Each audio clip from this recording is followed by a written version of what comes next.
This is Nathan Holstead. He is doing a presentation on Turn Your Head and Cough, why architecture risk assessments are like being a general surgeon.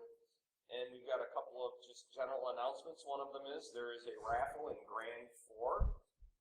I heard one of the things that they're raffling off are tickets to DerbyCon. And we also, if you brought your little hackers with you, the Hack for Kids Web Hacking Exposed has been changed. It's now running from 3 to 5 p.m. Thank you very much. Enjoy the presentation. Thank you. So yeah, we're going to talk about security risk assessments and how to improve our quality of service offering with them. So to start out, we're going to give you a little bit of introduction about who I am beyond the one that we already did. So I am Dr. Hume.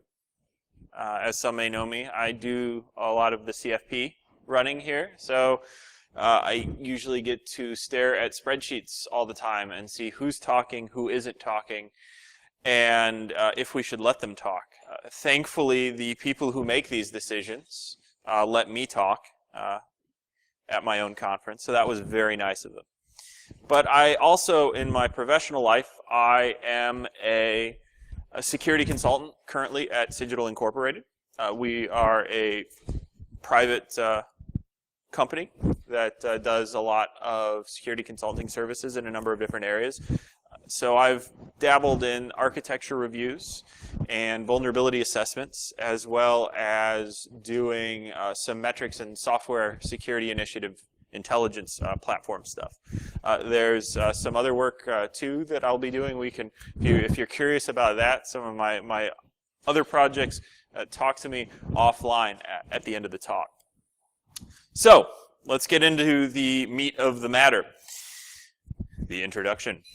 So as I mentioned earlier, here's at a high level what we're going to talk about today. We're going to talk about security architecture reviews. I'm going to go over an introduction.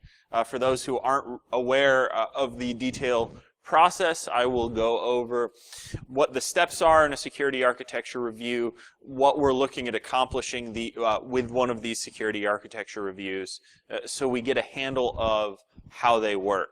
At that point, there's enough foundational knowledge on these things that we're going to go into talking about the doctor's side of things and the analogy, and talking about how doctors and security architects are a lot alike in a number of ways, and how we can actually learn from each other in terms of process, with the end goal of this analogy being looking at how we can start scaling up and scaling out security architecture practices in a larger enterprise. So what is a security architecture review? We're basically looking at the blueprints of a piece of software. Hopefully this is being done towards the beginning of the software's creation, and we're trying to pick out flaws.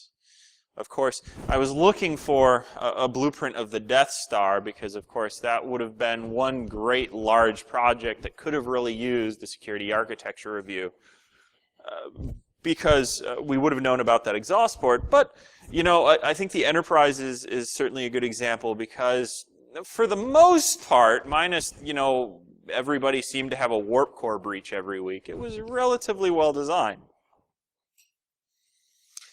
But these also have a number of different names to them, and the processes are slightly different, but the end results tend to be the same goal. So I'm going to argue here, and some people might disagree with me, threat modeling, risk assessments, architectural risk assessments, and security architectural reviews, roughly the same thing.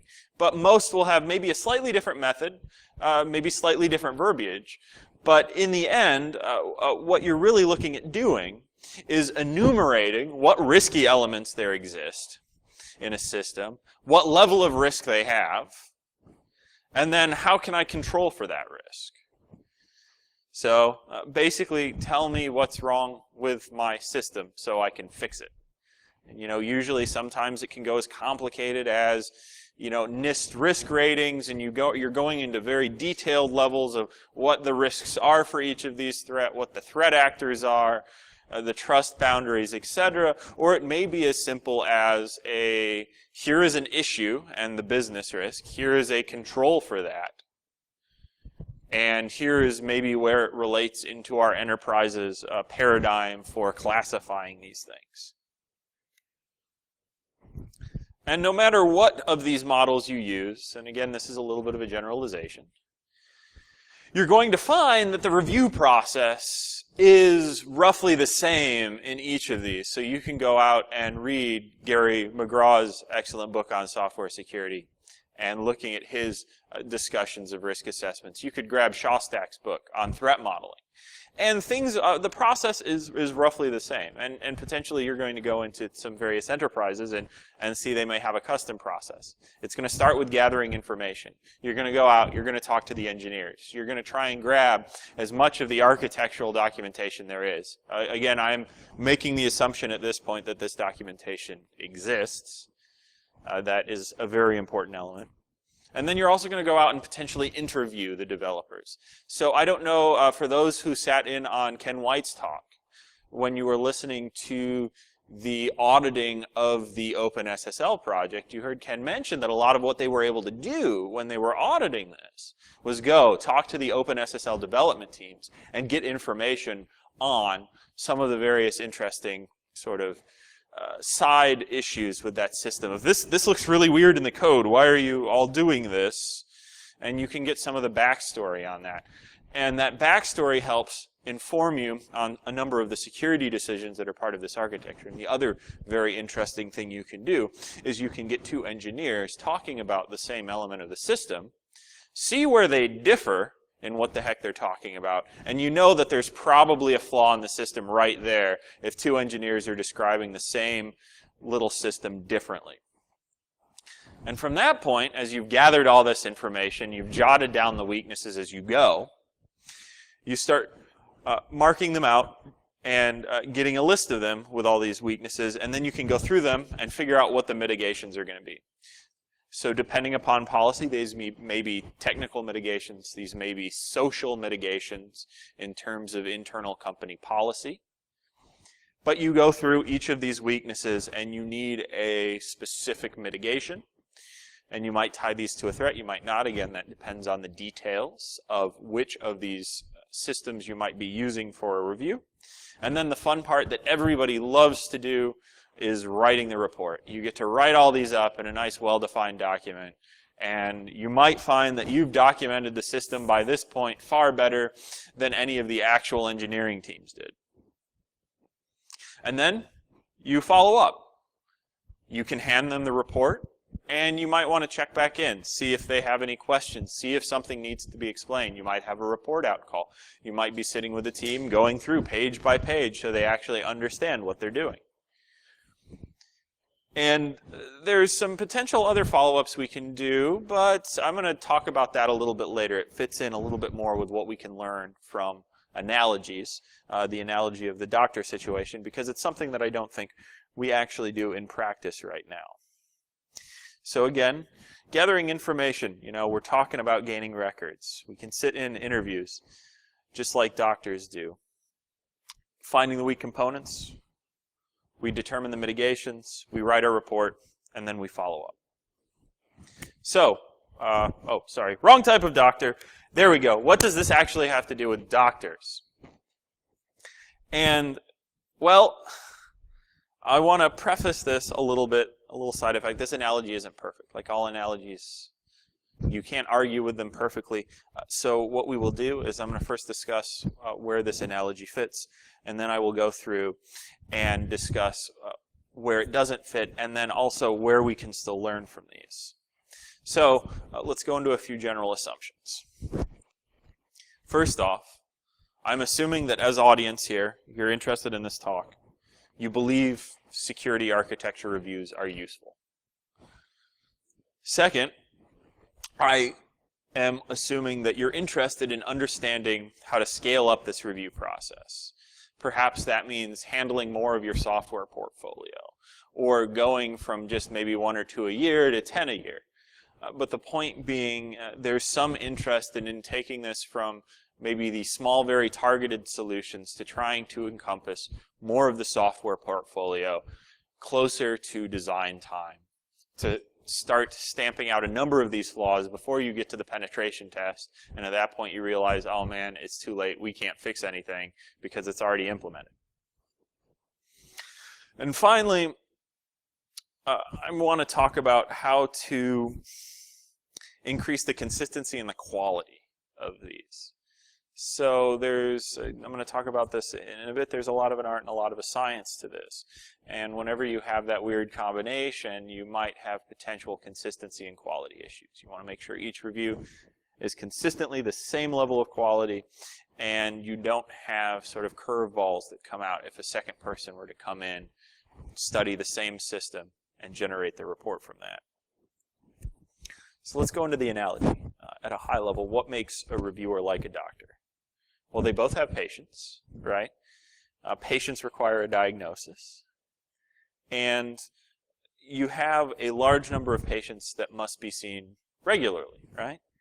So let's go into that a little bit. So when I say security architecture has patients, well, unlike a doctor, we're not seeing someone come into the office and talk to, oh, my back's hurting, my knee's hurting, I've got arthritis, my gallbladder's acting up, oh my gosh, I've got a knife in my chest and I need sutures.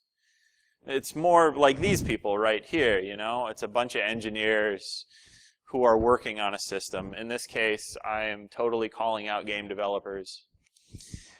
But in general, it's a bunch of sort of a diverse group of software engineers. We're not targeting one person, right? We're targeting an engineering team. And their ailment isn't necessarily a physical ailment, but this is my software. It's sick. Could you please make it better with your security architecture review? And diagnoses aren't the same, right? You're not looking for heart attacks. You're looking for heart bleeds. You're looking for these major flaws in the application instead of maybe specific ailments or diagnoses. Blood sugar's too low, take a sugar pill. In this case, it's, well, your spleen was designed a little wrong. We should probably go in and fix that. And by large patient flows, what I'm talking about here in terms of our analogy is if we've looked at a modern primary care physician's office, right? They're seeing who knows how many numbers of people every day. Who here has ever had a PCP visit go exactly on schedule according to plan, right? Where you're in and out when you were supposed to be. It's usually, 15 minutes, 20 minutes along. Okay, now the doctor showed up. And they're seeing just a ton of patients every day. When you look at it and you're trying to scale up architecture reviews, it's very much the same way. I can speak from personal experience. Once you start getting into these very large application portfolios and you want to scale out to cover these large application portfolios, you're going to need either a huge amount of labor or a very clean and crisp process because things are going to start getting backed up. You're going to be waiting for information back from a few teams, and you're going to try and work on something else, but maybe that gets paused. And then eventually, just like going into a PCP's office, your queue is going to start getting backed up over time. So we're both dealing with these large patient flows. Of course, in their case, it's human beings talking about whatever ailments they might have. In the security architecture's case, it's going to be a bunch of internal engineering teams giving you their internal applications, hoping you can tell them what's wrong with it. So I would hope at this point that I have gone into at least enough of an argument about why this analogy makes sense, such that now we can start thinking about various aspects of where doctors operate and try and perform these functions in terms of patient care, in terms of dealing with high patient flow, and then how we can adapt that information into a security architecture process in order to make it more robust and more useful overall. And in fact, I think a lot of these lessons can tie into, in many ways, what was talked about yesterday, both in Ian Amit's and Wolf's talk, right? So Ian was talking about threat modeling for the foundations for actionable threat intelligence, right? If you're an organization looking into threat intelligence, you're going to have to be doing threat modeling. And if you have a number of diverse areas, in which case these need threat modeling, you're going to have to learn how to scale those up. And as Wolfgang was talking about with security development culture, so there was a lot of focus on what we're going to do during the development process to keep quality software through this process, to keep it going through this process in a relatively routine manner. But he also mentioned at the beginning of any of your software development processes, before you get into the static analysis tools, before you get into the dynamic analysis tools, you need to have an architecture review.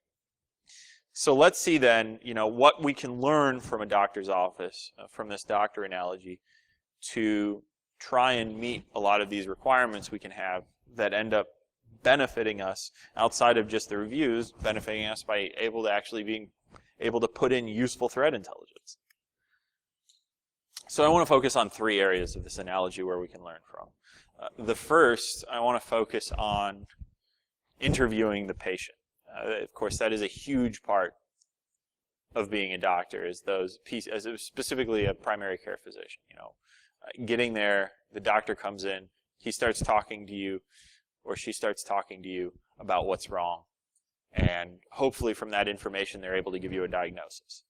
Second, I'd like to cover how the art and science areas of both of them, and how the medical field has dealt with this notion of diagnosis being both an artistic element in terms of the doctor's ability to take the free-form information that you provide them, process that through the knowledge that they learned during medical school, and try and give you an accurate, specific problem. And finally, the wonderful bit about patients not listening. And I can certainly say I have never 100% listened necessarily to what my doctor has told me to do all the time. And of course, in that case, that harms me personally if I get sicker or, re-injure myself. Of course, in the security context, that means, well, they didn't listen to me when I told them to secure this server, and we just got breached again, and there goes everybody's health insurance information. Or I guess I could also pick on Sony, right? Where we've seen Sony, different ailments, and it's possible that security person there might have informed them. Right? So let's go into the patient interview side of things, and let's start with one of our favorite television quotes from our favorite fake television doctor. Everybody lies. Right? And security architecture reviews are no different. If you're going to be interviewing a person, they're going to lie. And I've broken this down into 2 types of lies. So we can start with the notion of the malicious lie. Right? So this is where you're going to go and do your interview for an architecture team. And they're basically going to tell you what you, for a software team, and they're going to tell you what you want to hear.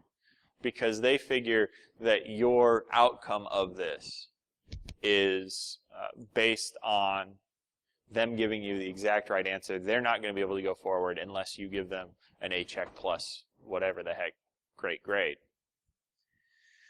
And so you ask them, oh, so do you guys salt and hash passwords? Yeah, we salt and hash passwords.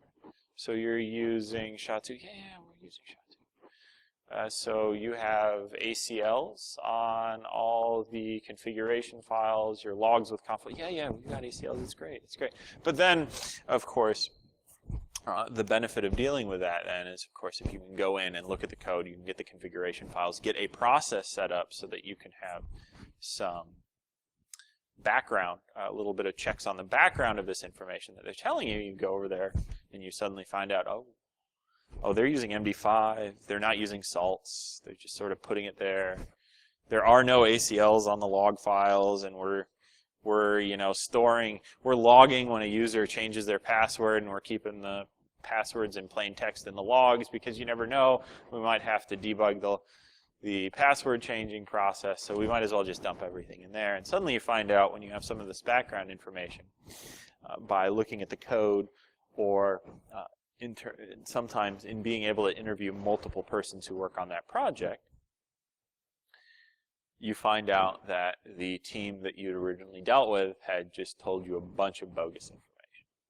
And of course, with doctors, there's some ways they deal with that in terms of being able to check some of their comprehensive records, right? They'll either have seen a patient over time, or if it's a hospital, there might be extra records, or if someone's coming in complaining about pain, you can always check with one of their previous doctors to see if this is a person who does have serious consistent pain issues, or if this is a person who is just attempting to get opiates.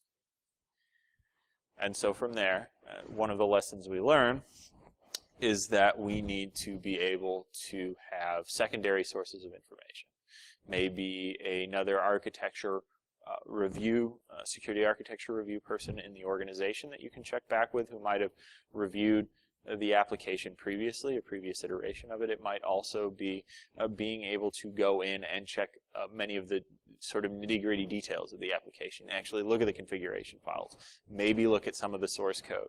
Seeing if you can get these solid design documents for background information, instead of just blindly relying on what an engineering team says. But we also have accidental lies. And these might not be, one might not consider these lies as such. One might consider them incorrect information. But when you think about it, the notion of these engineering teams, right, they're not necessarily security professionals. They don't necessarily have the vocabulary of a security professional.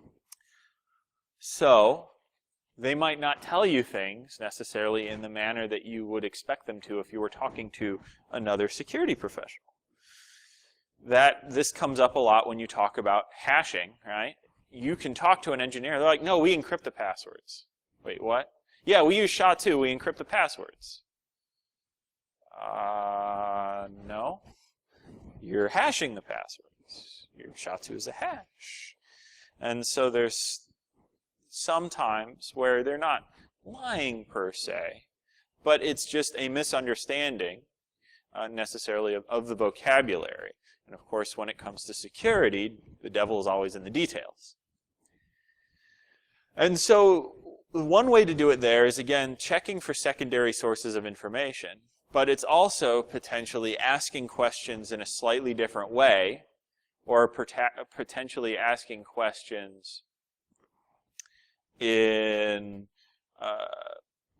sort of rephrasing them a little bit, or asking them multiple times. So again, instead of just saying, well, do you hash, or how do you store passwords? When you leave it open like that, that leaves them a means of saying, well, we encrypt them, when they really meant hashing. So you can start asking, again, you get a little bit more detailed. So do you hash and salt passwords?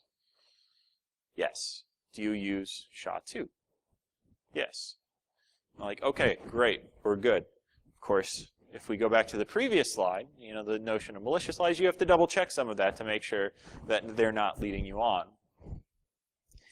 So this is also a sort of regular challenge. And this is, again, doctors are able to also, besides multiple questions, they're also able to rely on labs and some other sort of more objective sources of information that I will talk about a little bit later in some of my arguments in regards to how we can continue things.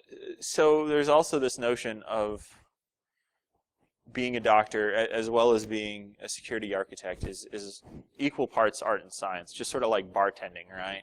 There's a very strong level of chemistry in bartending.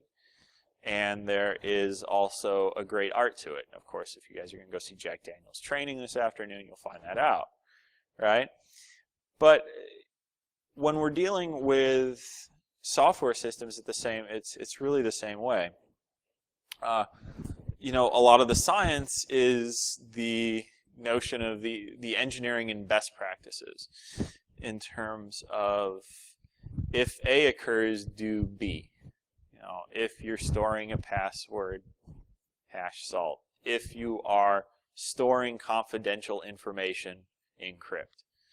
If you are sending something over a trust boundary, authorize and authenticate.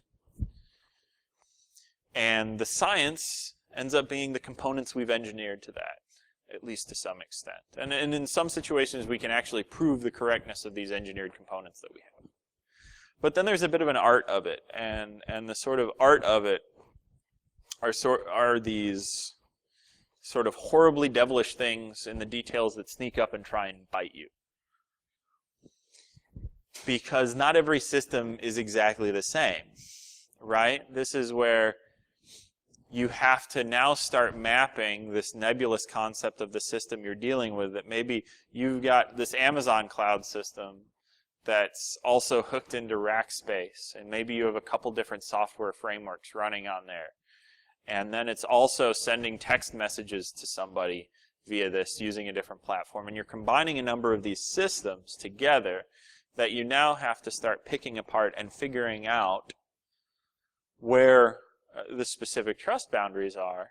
And you might have a situation where you'll go to one security architect, and they'll be very thorough and demarcate any time information is transferring between two even small components of a system. Or you might go to another security architect who is really just concerned with, say, the information that's traversing over an open network between the internal system and the cloud, between maybe between the two clouds themselves, but not necessarily the systems within the cloud that you're combining together. And so there's components in both of those situations that you really have to deal with. So what you end up having to do there is having a very standard set of processes. And doctors, and many times, do this via diagnostic standards. And they have those huge volumes of various different conditions and the symptoms that those conditions show. And they can start going through those and narrowing it down. And we somewhat have that with patterns, with security architecture. And I'll talk about it a little bit later, that in terms of the standardization of these patterns. I mean, doctors have a very sort of tried and true standardized way of doing these diagnoses. And they have very core books that list the number of conditions. They don't have these sort of conflicting standards, in many ways, that the security architects do. And that's really how you have to combine the art and the science portion. You have to sit there and come up with strong standards, processes, and documentation that you can rely upon when making those decisions to keep them consistent. But we also have this situation, right, where, as I mentioned earlier, patients don't listen. And what I'm talking about here is that we can give the developing teams a set of advice on how to mitigate their issues. We can give them a list of what exactly they need to do. You need to put authentication in here. You aren't authenticating between systems, so you need to use some sort of single sign-on process. You aren't protecting against cross-site request forgery. You need to put in the token synchronizer pattern. Or you need to use MAC'd and encrypted view states if it's ASP.NET. But you can make those recommendations. The question is, how can you get the patients to listen? How can you get the developer teams to listen? Just like doctors have a very big challenge when dealing with chronic ailments of how to get their patients to listen. And so a lot of what we deal with here is very similar situations. It's having to deal with chronic routine issues within an organization that keep popping up. Because if you have CSRF in one system, I guarantee you're going to have CSRF in multiple systems. Now we have it a little bit easier. Doctors can just continue until they're blue in the face, which tends to be the thing. You as part of your ethics as a doctor, you end up telling the patient what they need to hear. You have diabetes, you need to start controlling your blood sugar. You can't force them to control their blood sugar. But every time they come in, you remind them. Now we can do that as security architects as well. Hey, you have to use this sort of protection. The benefit is, in many organizations, process can dictate exactly what they do. So this is where, as a security architect, the group that is performing these can reach up to higher tiers of the organization and make it clear that we either A, need to have something in our standard policy guideline of, if you are writing an application that is sending things over the web, put in this token synchronizer pattern in every single form. And of course, the wonderful thing with computers is we can start engineering solutions to automate this for us. I guarantee you give a developer a library that will do this for them very easily. You'll see it in all your programs.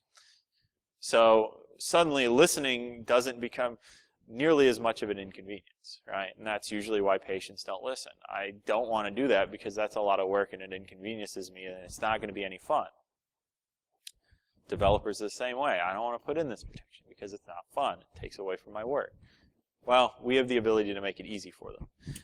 In many ways, while it's a challenge, you can give a developer an easy button, and that can solve some things about patients not listening. But this also talks about sort of the idea of improving patient outcome, right? Doctors are concerned with long-term care. We're not just in it for the current system. A doctor isn't just in it for the current system. And that's with security architecture, right? That's not security architecture review. It's the same. If we care just about the current system we're reviewing, we're just going to review the same risks in the next system that we see.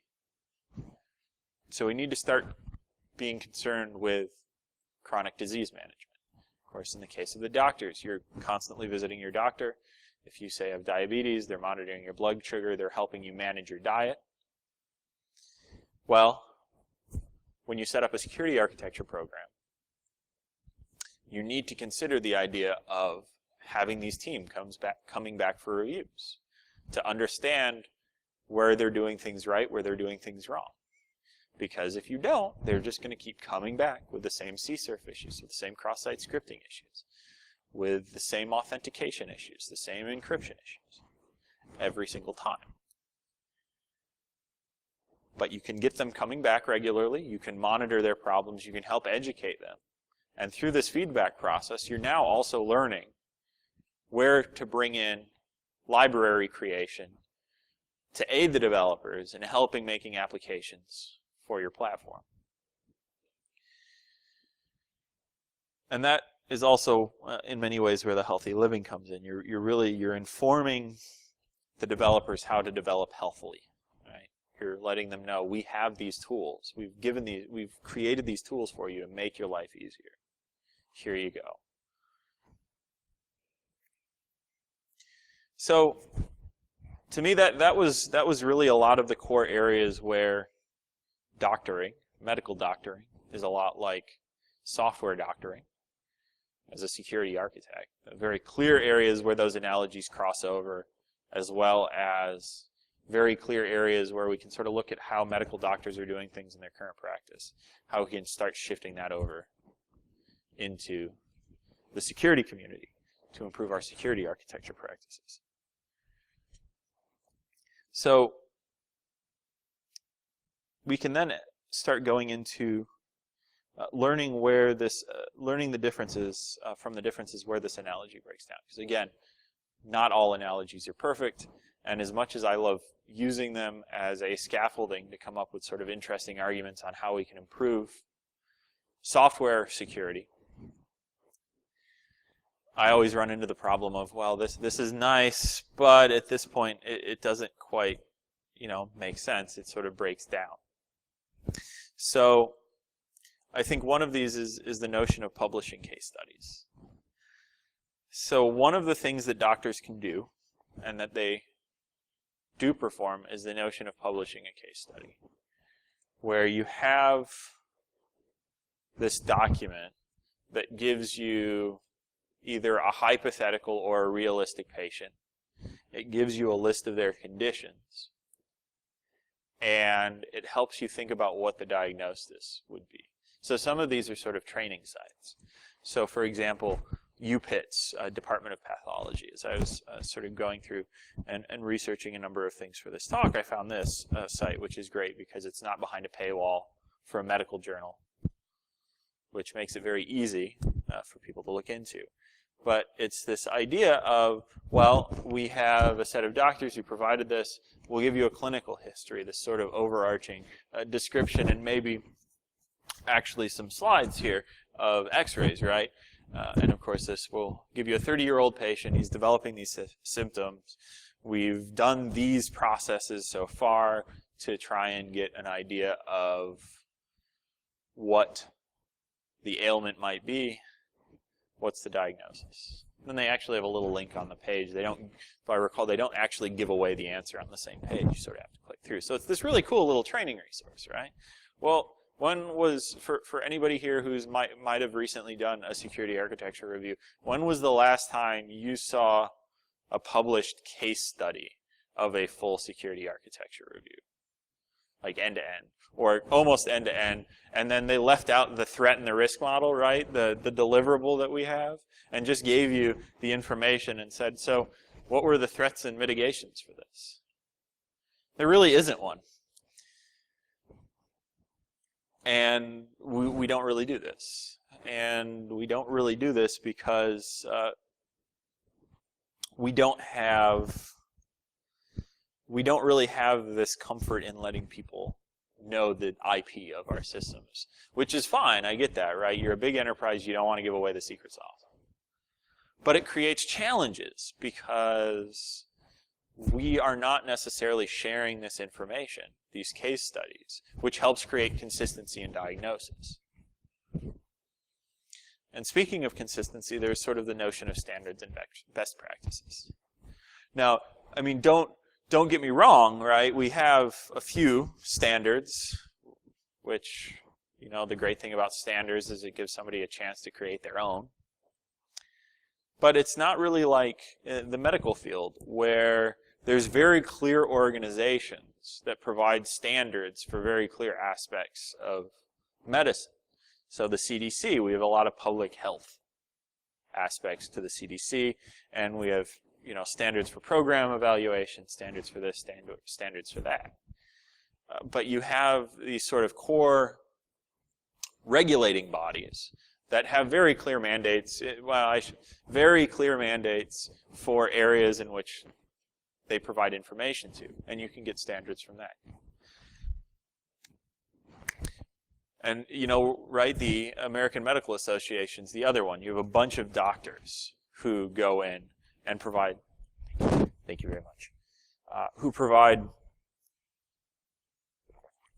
areas in which they can get standards for how they practice medicine, maybe doing clinics. I actually saw, if you look through the AMA site, I found on the front page I believe there was actually standards on how to deal with payments in the medical clinic. So as a side note, that would be a wonderful thing to look at to see how they talk about that and how it I'd like to see too how it complies with some of the best practices that we talk about in the security community. But the idea being, we have these organizations that try and help provide this information. We don't really have that, right, in security. We don't really have governing bodies that give us, for security architecture at least, I think we're getting there. You know, we have the penetration testing evaluation standard, and we're starting to get there with some of the areas. I don't really see that right yet with security architecture. I'll mention an organization later that I actually think would be a great focus for that, to provide some of that direction for us. The other thing is labs and diagnostics. And I sort of mentioned that earlier when we were talking about the case studies. You know, they have labs and diagnostics in medicine. You can go and you can an MRI and you get a wonderful image of your brain. I mean, heck, you can see brain activity in a dead salmon. Great paper, by the way. Look it up. You know, you get this very interesting information that potentially helps with a diagnosis. X-rays, you know, the classical one, great. X-rays, we've been using X-rays in the medical field for who knows how long, right? Broken, you know, you can see broken bones, a number of other issues. We don't really have that. in security architecture. We don't really have these tools. Another useful one that you almost see all the time at the doctor, right? You go and you get your CBC, your complete blood count. Now, a very simple thing, it can potentially tell a doctor a ton. It can tell you if you have leukemia. It can tell you if you have an infection. It can tell you if you have anemia. It can tell you if you have hemochromatosis, the opposite of anemia, practically. All these different things from a relatively objective, for the most part, and by objective I mean it is more objective than talking to somebody and asking them how they feel on a scale of 1 to 10. And that helps them come up with diagnoses. Think about what we can do in regards to that for security architecture. We don't really have anything. Static code review, well, that's not security architecture. Well, if you give them coverity, that's just a static analysis. You sort of want that later on in your software design cycle. Penetration test, well, if you're able to do a penetration test, you've probably already screwed up on the whole architecture review thing because there's actually something in place for you to penetration test. We're supposed to be doing this well to the beginning of the process. So we don't really have anything that allows us to objectively check very quickly the software and what's going on in an objective manner. We still really have to rely on those developer interviews, the engineer interviews. And the best we can do in terms of an objective check is look at the code. But manual code review, even especially if they haven't even really put any code in place yet, doesn't really help. So it would be interesting, and again, this is potentially just an issue where the analogy breaks. We might not be able to find an area that we can sort of bring in tooling this early in the architectural review process, but it's something to think about. There's also, this notion of imperfect information, right? We might not have contacts that can tell us everything. This is especially difficult, say, if we have a situation where we are dealing with a vendor who's providing us software, and we have to deal with a sales contact of the vendor.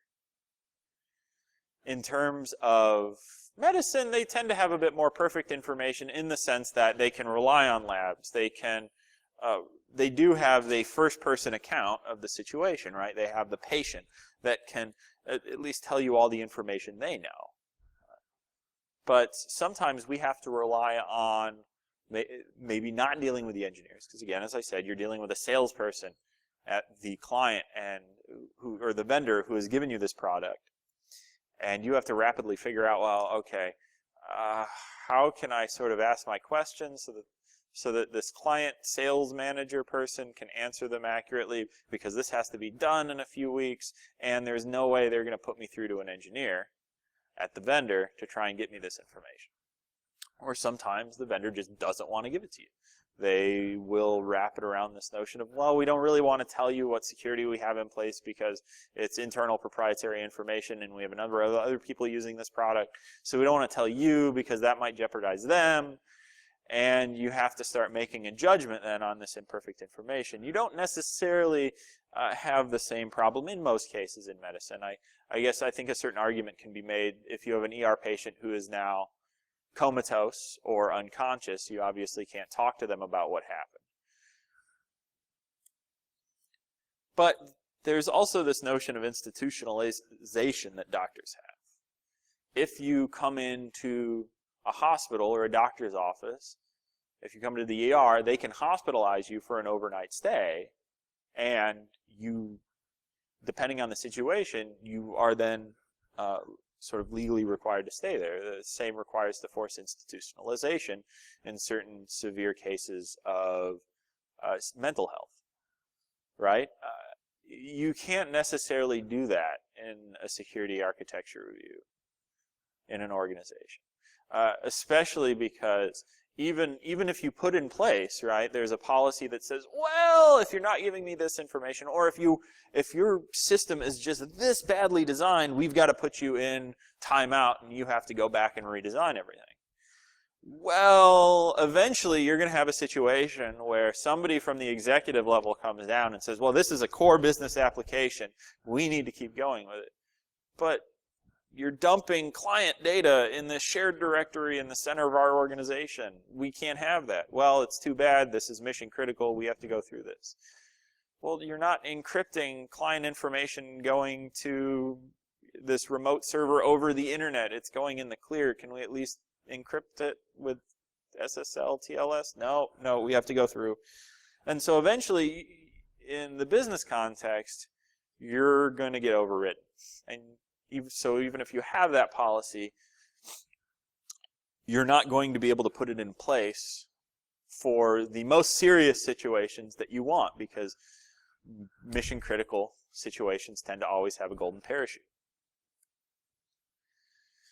But not all is lost. You know, we've gotten some good lessons out of this so far in terms of how we can sort of expand things from our analogy. But we also learned that there's a number of things doctors are able to do that just don't seem to have clear guidance for us.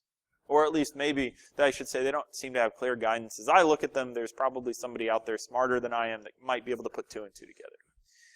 So let's start closing up this talk with the idea of, so what is the future then of our doctor security architect?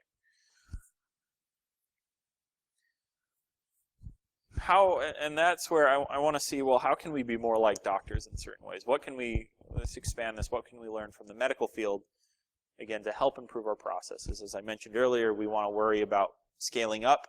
We want to deal with that flow, and we need to make sure that our consistency and quality are as high as they possibly can.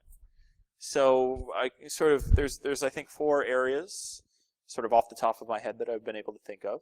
I'm sure there are many more, but we have a very limited time for this talk. So first off, residencies, right? Doctors have residencies where they are kind of doctors, they're kind of graduated, but they're still learning. We also have the ability to share findings and case studies. We talked about that a little bit earlier. I'm going to go in a little bit more detail there, as well as sharing medications, quality treatments. And this is something that they do in the medical field in a number of hospital groups, but also standardizing the diagnostics. I mentioned this a little bit earlier, where we have a number of different ways of doing things. So, as I mentioned, we're doctors now. There we go. The white lab coat ones, not the ones with time machines.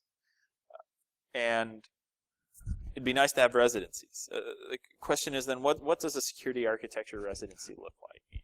It'd be nice to have somebody give them an internship and put them into the environment before they graduate with their security degree. But of course, unlike somebody who's going to medical school, right? Well, medical school, we know you're going to be a doctor. Well, I guess you can't say, well, we're going to send you to security school. It would be nice if we had such a thing, right? But the best we're able to do right now is maybe have a subsection of our computer science program that sort of talks about security when they can, and it isn't always the huge portion of your credits per se. So it would be interesting to find a way, and this might be a way of setting this up internal to an organization, of setting up residencies for training. Maybe you send somebody from your SOC wants to go to do bigger and better things. Take them along with the security architects for a bit to train them up before putting them in a full-time position, giving them a ton of responsibility. Sharing findings, right? Sharing our case studies, our results. I would argue, IEEE Center for Secure Design, they're a really cool group. The Center for Secure Design sort of does this. They kind of have an OWASP equivalent, but for flaws. But it would be nice to see if there was a way that we could talk about publishing case studies. What is wrong with systems, and enough detail of these systems to make these case studies useful. This is going to be more of an interesting social challenge for the field, because we're dealing with many times intellectual property of the organizations providing these reviews. But I think it's doable. I think so potentially we can find very creative ways of doing this. I honestly, outside the Center for Secure Design, I see a problem of being, I haven't seen anybody else do this, because there's this problem of sharing their IP. sharing treatments. How do we stop these flaws that we commonly see? What are our standards and practices? Again, I think the Center for Secure Design does a number of this, and you can look at their white papers, and they really talk about this. But there are others. I mean, you look at OWASP, right? They kind of have in their top 10, there's sort of flaws in some ways. You can sort of generalize a lot of the top 10 into talking about input validation, things like that. There's also open security architecture in the open group that kind of have patterns for how to deal with some of these flaws. But many times these architecture patterns tend to be very general. And they're like, oh, here's what you do with the cloud. But you have problems then of dealing with specifics, right? So think about, I'll give a great analogy again as an example from doctors. It's like saying, well, if you have cancer, do this. Well, we've quickly found that for the various different types of cancer, various different treatments are far more effective. And that is very similar to saying, well, if you're using the cloud, do this. Well, I'm pretty sure my treatment for Amazon is going to be different from Rackspace, is going to be different from SoftLayer, is going to be different from the numerous other cloud services that have existed, will exist, and are currently existing. And so we have to deal with this problem of being openly general in our mitigations. So I could almost see, and of course the interesting way is constructing this to be useful, the giant book of security mitigations for specific situations. And finally, standardizing the diagnostic process. We have threat modeling. Shostak's book is great. We have application security. I couldn't find a Creative Commons picture of Gary's application security book. So picture Gary's book there. He's got it, right? So we've got two great methods. We now have enterprise secret sauce. I guarantee you go to a large financial institution. You go to a large automotive institution. You go to any, Fortune 50, Fortune 100 company that has a huge software portfolio. I bet each one of them has their own method internally. Except for, Microsoft obviously has theirs. And you'll go to these different groups.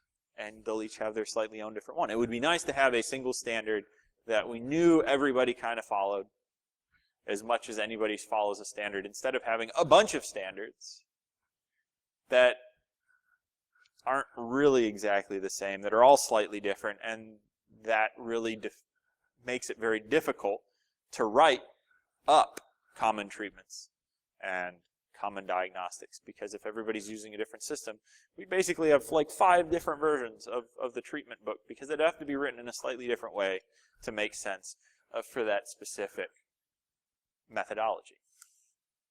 So I think eventually we might be able to agree in the future. Eventually, I think as we start having to do more and more security architecture reviews, as this becomes a bigger and bigger thing, right? We're finally getting the whole pen testing thing down. We're finally doing a pretty good job on static code review, though that's sort of the middle ground we're finally improving. So I think eventually we're going to start really building up the security architecture side of things. So it's going to happen.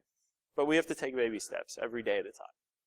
So a few minutes before the next speaker comes in, if anybody has questions, comments, consultations, thank you very much for lending me your ears for the past 50 minutes.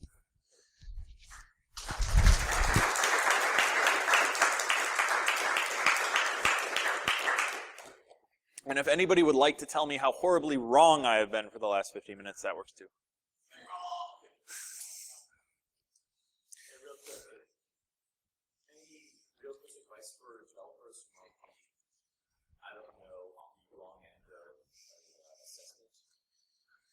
Okay, so this is an interesting question. So a lot of it is being able to then ask for useful information on the mitigations. Now, any good security architect should point you in the right direction, or should at least be familiar with your institution's resources, assuming they are an integral part of your institution. But then it's just a matter of following through with those recommendations. Or if they haven't given you valuable ones, follow up and say, excellent, I don't quite understand what you're telling me to do here for the mitigation. Can we sit and talk for 15, 20 minutes, or maybe it doesn't even have to take that long, of how can I fix this? And again, part of that may be figuring out how to better integrate that fix into the process in the firm. Because this is also an opportunity for a developer on the wrong side who potentially has the trenches view of how the development process works. Might find, oh, we have an issue with our process that's causing that vulnerability to come up a lot. This needs to be brought up and potentially fixed. And so that allows you a way to sort of escalate these chronic internal problems and solve them in a manner which wouldn't have happened otherwise without that conversation. Okay. Well, thank you. We will let the other speakers set up. Oh, it's lunch. Yes, that's right. Unless they really want to go early.